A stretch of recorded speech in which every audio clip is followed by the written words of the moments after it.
તો ચાલો આજે ટ્રાન્સફોર્મરના એક એવા છુપા ભાગ વિશે વાત કરીએ જે ખૂબ જ મહત્વપૂર્ણ છે ટેપ ચેન્જર. આ એક એવું ઉપકરણ છે જે આપણને મળતી વીજળીની ક્વોલિટીને એકદમ સ્ટેબલ રાખવામાં મુખ્ય ભૂમિકા ભજવે છે. ક્યારે એવો વિચાર આવ્યો છે કે જ્યારે નજીકમાં કોઈ મોટી ફેક્ટરી ચાલુ થાય અને એક ઝાટકે આટલો બધો પાવર ખેંચે ત્યારે પણ આપણા ઘરની લાઇટો કેમ ઝબકતી નથી? આની પાછળ છે ને એકદમ સ્માર્ટ એન્જિનિયરિંગ કામ કરે છે. તો આનું કારણ છે વોલ્ટેજ રેગ્યુલેશન, એટલે કે એક એવી પ્રોસેસ જે ગમે તેટલો ઇલેક્ટ્રિકલ લોડ બદલાયને તો પણ વોલ્ટેજને એકદમ સ્થિર રાખે છે. આનાથી શું થાય? એનાથી એ પાકું થાય છે કે આપણા ઘરમાં કે ફેક્ટરીઓમાં જે પણ ઉપકરણો છે એ બરાબર ચાલે અને હા, સેફ પણ રહે. તો આજે આપણે આખી વાતને ઊંડાણથી સમજવાના છીએ. પહેલાં તો વોલ્ટેજ એડજસ્ટ કરવાની જરૂર જ કમ પડે છે.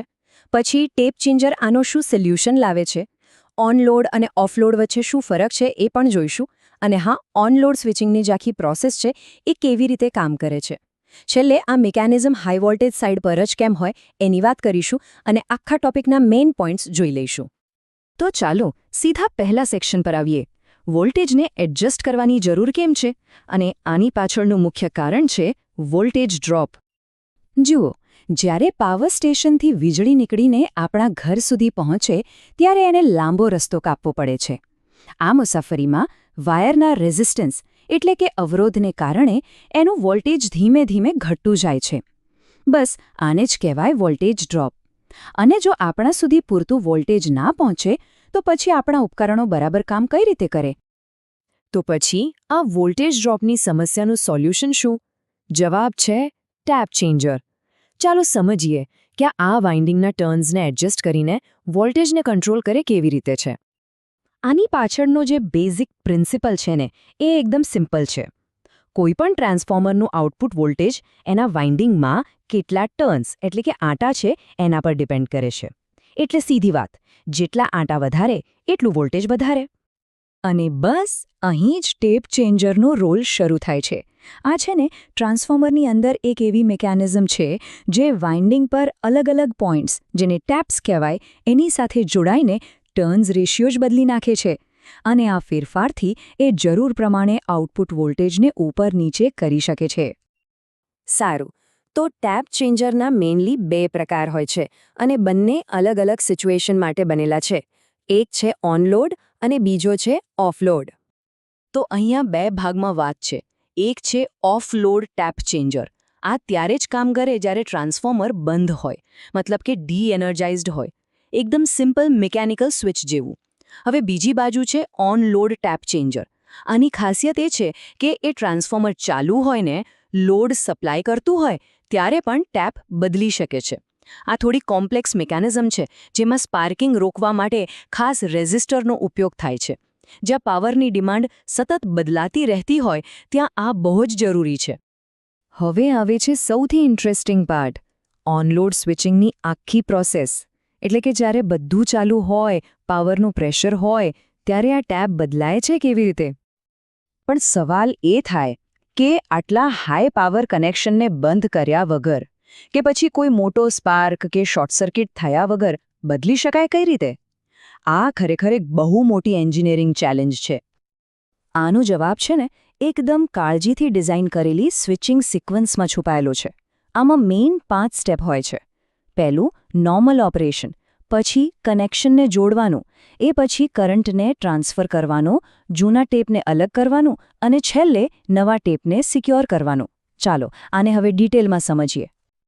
ઓકે, તો ચાલો આને એક એક્ઝામ્પલથી સમજીએ.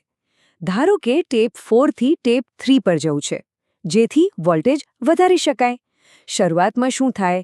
સ્વિચ A1 ક્લોઝડ એટલે કે બંધ છે અને બધો કરંટ સીધો ટેપ 4 માંથી જઈ રહ્યો છે. આ એકદમ નોર્મલ કન્ડિશન છે. હવે આવે છે સ્ટેપ 2. આમાં સ્વિચ B1 બંધ થાય છે. એટલે કરંટને વહેવા માટે હવે બે રસ્તા મળ્યા. પણ વીજળીનો નિયમ છે એ હંમેશા ઓછામાં ઓછા અવરોધવાળો રસ્તો જ પસંદ કરે.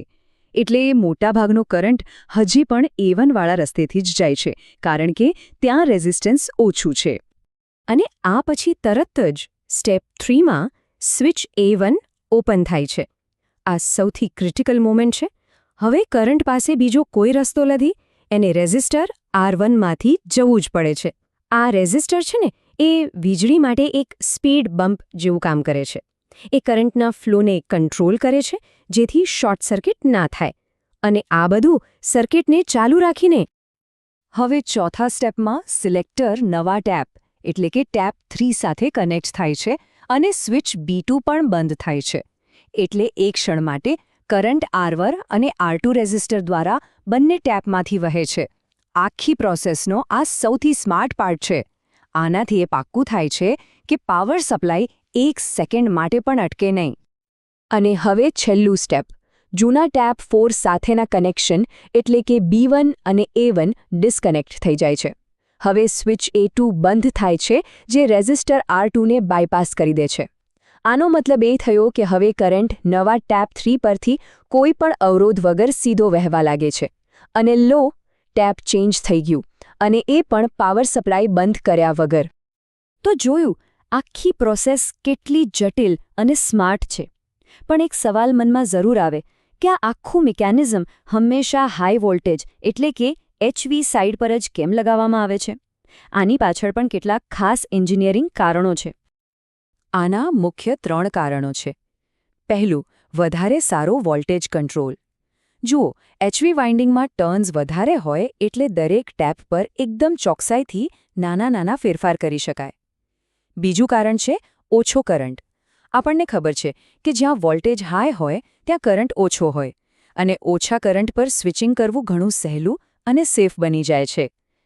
અને ત્રીજું, ફિઝિકલ એક્સેસ. મોટાભાગે HV વાઇન્ડિંગ કોરની બહારની બાજુએ હોય છે. એટલે ટેપિંગ મિકેનિઝમને લગાવવી અને એનું મેન્ટેનન્સ કરવું સહેલું પડે છે. તો ચાલો ફટાફટ આખા ટોપિકના જે મેઇન પોઈન્ટ્સ છે એને રિવાઇઝ કરી લઈએ. તો શું યાદ રાખવાનું છે? પહેલું, ટેપ ચેન્જર ટ્રાન્સફોર્મરનો ટર્ન્સ રેશિયો બદલીને વોલ્ટેજ ડ્રોપને મેનેજ કરે છે. બીજું, ઓફલોડ ચેન્જર સિમ્પલ છે પણ એના માટે શટડાઉન લેવું પડે, જ્યારે ઓનલોડ ચેન્જર કોમ્પ્લેક્સ છે પણ લાઇવ કામ કરે છે. ત્રીજું, ઓનલોડ ચેન્જર સ્પાર્કિંગ અને શોર્ટ સર્કિટ રોકવા માટે સ્વિચ અને રેઝિસ્ટરની એક ખાસ સિક્વન્સ વાપરે છે. અને છેલ્લું, એને HV સાઇડ પર એટલા માટે રાખવામાં આવે છે કારણ કે ત્યાં કંટ્રોલ સારો મળે, કરંટ ઓછો હોય અને એક્સેસ કરવું પણ સહેલું હોય. તો ટેપ ચેન્જર તો વોલ્ટેજને મેનેજ કરે છે એ આપણે જોયું. પણ ક્યારે વિચાર્યું છે કે આપણી આખી પાવર ગ્રીડને સ્ટેબલ રાખવા માટે આવી બીજી કેટલી બધી છુપી સિસ્ટમ્સ સતત કામ કરતી હશે? આ એક વિચારવા જેવો સવાલ છે, ખરું ને?